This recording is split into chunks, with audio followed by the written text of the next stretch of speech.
Microsoft office word open করে নিব। এক্ষেত্রে আমি অলরেডি ওপেন করে রেখেছিলাম এবং আমাদের আগের ভিডিওগুলোতে মাইক্রোসফট অফিস ওয়ার্ড এবং সেই সম্পর্কিত বিভিন্ন অ্যাপ্লিকেশনগুলো ওপেন করার প্রসেসগুলো বলা রয়েছে। তো এখানে ওপেন করে নিয়েছি আমাদের মাইক্রোসফট অফিস ওয়ার্ড। এবারে আমাদের এখানে একটি ডকুমেন্টস লিখতে হবে বা আমাদের কিছু প্যারাগ্রাফ লিখতে হবে। প্যারাগ্রাফ লিখতে গেলে আমরা নর্মালি সিম্পলভাবে বসে টাইপ করতে পারি, অথবা আমাদের যে মাইক্রোসফট অফিস ওয়ার্ডের শর্টকাট রয়েছে অর্থাৎ ইকুয়াল র্যান্ড লিখতে হয়। স্পেলিংটা RAND, ফার্স্ট ব্র্যাকেট শুরু করে ফার্স্ট ব্র্যাকেট শেষ করতে হবে। এবং আমরা যদি এন্টার প্রেস করে দিই, এই ক্ষেত্রে আমাদের অটো টেক্সট মানে আমাদের মাইক্রোসফট অফিস ওয়ার্ডের মধ্যে অলরেডি কিছু প্যারাগ্রাফ ইনসার্ট করা রয়েছে, সেই প্যারাগ্রাফটা আমাদের এখানে ইনসার্ট হয়ে চলে আসে।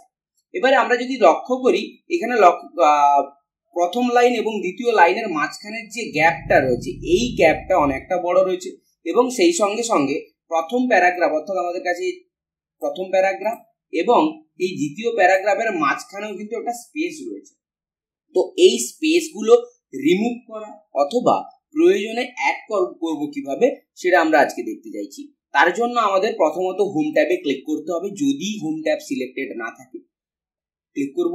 ক্লিক করার পরে চলে আসবো প্যারাগ্রাফ গ্রুপের মধ্যে এবং প্যারাগ্রাফ গ্রুপের মধ্যে ঠিক অ্যালাইনমেন্ট যে অংশগুলোতে রয়েছে, অ্যালাইনমেন্টের পরেই আমাদের রয়েছে line spacing. Line spacing section থেকে বা লাইন অ্যান্ড প্যারাগ্রাফ স্পেসিং নামে যে টুলসটা রয়েছে ওর ড্রপডাউন সিম্বল আমাদের ক্লিক করতে হবে। প্রথমত যে সংখ্যাগুলো আমরা দেখতে পাচ্ছি, এই সংখ্যাগুলো হচ্ছে লাইন স্পেসিং এর জন্য ব্যবহার করা হয়ে থাকে। তো আমরা চাইলে এর মধ্য থেকে যে কোনো একটা লাইন স্পেসিং নাম্বার আমরা চুজ করতে পারি।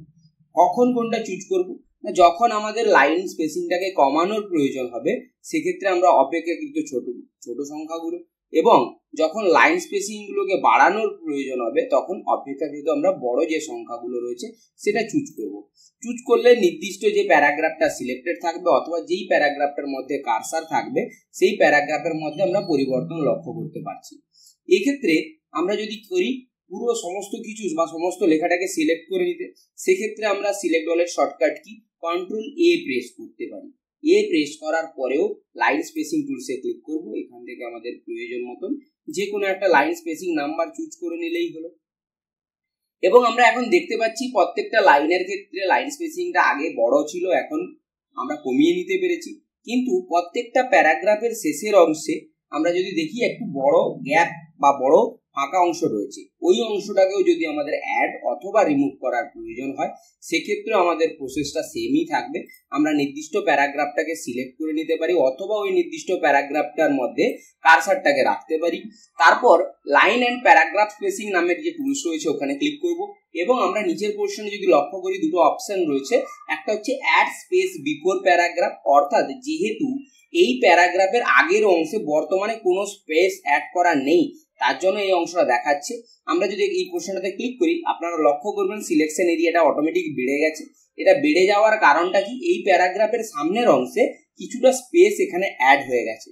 এটা যেমন আমরা অ্যাড করতে পারলাম, একই রকম ভাবে আমরা লাইন স্পেসিং টুলসে ক্লিক করলে এখন যেখানে অ্যাড লেখাটি ছিল বা যে অ্যাড অপশনটি ছিল সেখানে রিমুভ শো করছে, রিমুভ স্পেস বিফোর প্যারাগ্রাফ। আমরা ওই অংশে ক্লিক করে স্পেসটাকে রিমুভ করে নিতে পারি। এবং তারপরের যে অপশনটি রয়েছে এটা যেমন ছিল বিফোর মানে প্যারাগ্রাফের আগের অংশে স্পেস অ্যাড অথবা রিমুভ করা, একই রকম ভাবে আমাদের কাছে রয়েছে রিমুভ স্পেস আফটার প্যারাগ্রাফ, যে ক্ষেত্রে আমরা প্যারাগ্রাফের পরের অংশের যে এক্সট্রা স্পেসটা রয়েছে সেটাকে প্রয়োজনে রিমুভ করতে পারি। এবং যদি আমাদের কাছে রিমুভ করা থাকে সেক্ষেত্রে আমরা ওই পোর্শনটাতে ক্লিক করেই আবার প্যারাগ্রাফটাকে অ্যাড করে নিতে পারি।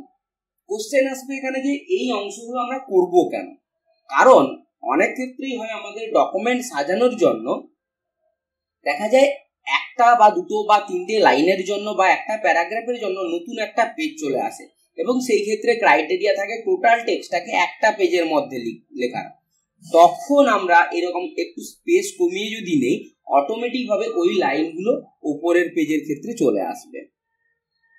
আশা করি লাইন স্পেসিং এবং প্যারাগ্রাফ স্পেসিং সম্বন্ধিত ধারণাটি আমি তৈরি করতে পেরেছি। যদি ভিডিওটি ভালো লেগে থাকে একটি লাইক করবেন এবং আমাদের চ্যানেলটিকে সাবস্ক্রাইব করে আমাদের পাশে থাকবেন। ধন্যবাদ।